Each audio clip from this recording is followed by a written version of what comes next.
नमस्कार, मैं विवेक श्रीवास्तव और हम खड़े हैं भारतीय कम्युनिस्ट पार्टी के हेड ऑफिस अजय भवन के बाहर। और आज 14 सितंबर का दिन है, हम अजय भवन के बाहर हैं और एक प्रोटेस्ट हो रहा है। देखिए, ऑल इंडिया प्रोटेस्ट डे, और ये है आर्थिक नीतियों के खिलाफ। देश में जो आर्थिक नीतियां हैं, बेरोज़गारी है, गरीबी है, गिरता हुआ जीडीपी है, उसके खिलाफ भारतीय कम्युनिस्ट पार्टी का आज प्रोटेस्ट है। और हम यहाँ पर हैं और हम बात करेंगे लोगों से कि किस विषय पे रोष है और जनता में आक्रोश का मुख्य कारण क्या है। तो डिमांड घट जाएगी। डिमांड का मतलब जो आप चीज़ें खरीदते हैं या बाजार के उत्पादन जो आप खरीदते हैं वो चले जाएंगे। जब वो चले जाएंगे तो वो उद्योग और बंद होंगे, जिसके कारण छोटे और मजदूर उद्योग जो अनऑर्गेनाइज सेक्टर की लेबर को और अन्य लेबर को, और जब गांवों की पानी अनपढ़ लेबर थी, सबसे ज़्यादा नौकरियां देते थे, वो चली जाएंगी। जब ये सारी डिमांड घटेगी तो उसका सर्विस सेक्टर पे भी असर आता है। सर्विस सेक्टर परोक्ष और अपरोक्ष रूप से भी तनख्वाह 30 से 50% घटा दिया। कोई सरकारी, कोई भी प्राइवेट फैक्ट्री या स्कूल ऐसा नहीं है जिसमें 30 से 50% की तनख्वाह ना घटी हो, काट दी गई है। हालत ये है कि दिल्ली सरकार भी दिल्ली विश्वविद्यालय के 12 कॉलेजों में 5 महीने से तनख्वाह नहीं दे रही, ना शिक्षकों को ना कर्मचारियों को। आप ये लगाइए कि आप और वो लोग सब ईएमआई इकोनॉमी में रहते हैं। ईएमआई इकोनॉमी अपने आप में एक पूंजीवादी तरकीब है, पूंजीवादी टैक्टिस है, आपको हमेशा कर्जे में दबाए रखना, जिससे कि आप सरकार के खिलाफ विरोध के स्वर को ऊंचा ना कर सकें। दूसरी तरफ सामाजिक वंचितों पे, दलितों पे हमले बढ़ रहे हैं।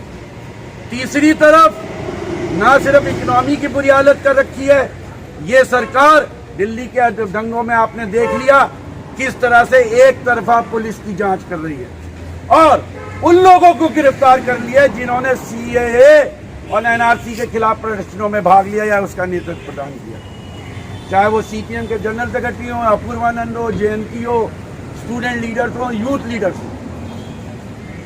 हमें जो पता लगा है उसमें नाम हमारा भी है, हमारे भी 2-3 लोगों का नाम है दिल्ली पार्टी में।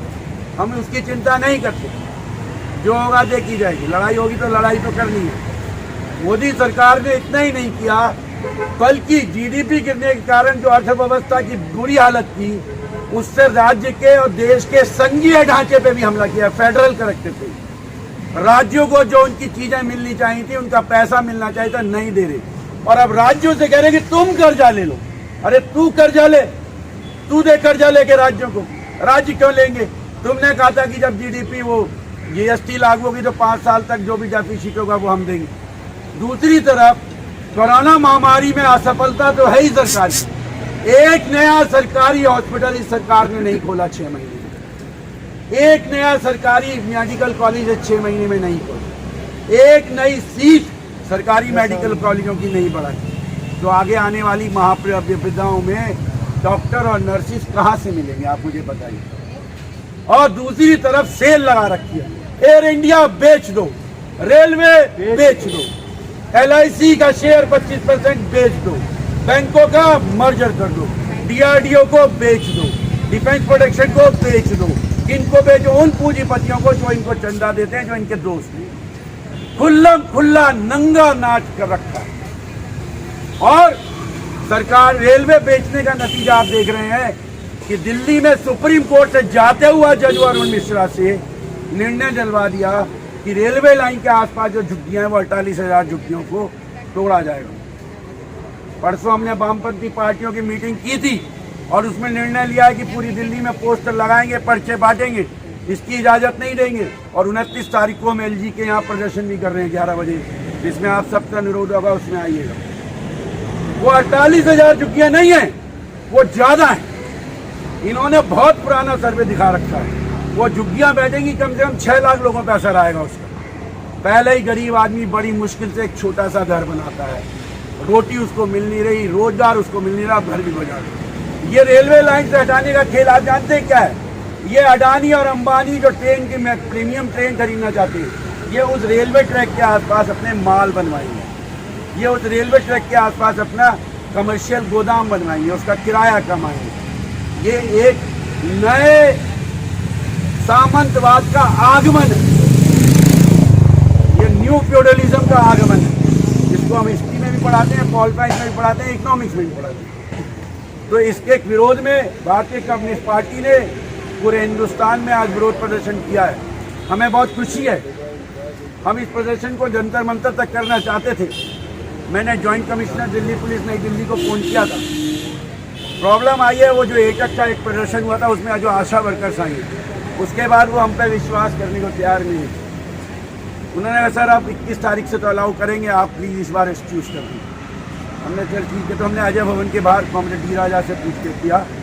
हम धन्यवाद देते हैं कॉमरेड डी राजा का, कॉमरेड विनय विश्वम का जो हमारे सांसद है, मेंबर ऑफ पार्लियामेंट भी हैं और पार्टी के राष्ट्रीय सेक्रेटरी हैं, कि वो यहाँ पे आए। कॉमरेड एनी राजा भी हैं, हमारी राष्ट्रीय सचिव है, वो राष्ट्रीय कार्यकारिणी की सदस्य हैं पार्टी की और महिला फेडरेशन की राष्ट्रीय महासचिव हैं। कॉमरेड विक्की महेश्वरी का भी धन्यवाद, जो है के महासचिव है। विक्की महेश्वरी जो ऑल इंडिया स्टूडेंट फेडरेशन के सचिव है वो भी हैं। कॉमरेड अभिप शाह भी हैं जो सेक्रेटरी हैं। कॉमरेड अलका श्रीवास्तव भी हैं जो दिल्ली महिला फेडरेशन के सचिव हैं और एक NFIW इन्होंने बना रखी है उसके भी हैं। कॉमरेड दामले जो हमारी एकक के नेशनल सेक्रेटरी हैं, बहुत बहुत धन्यवाद कि आप आए।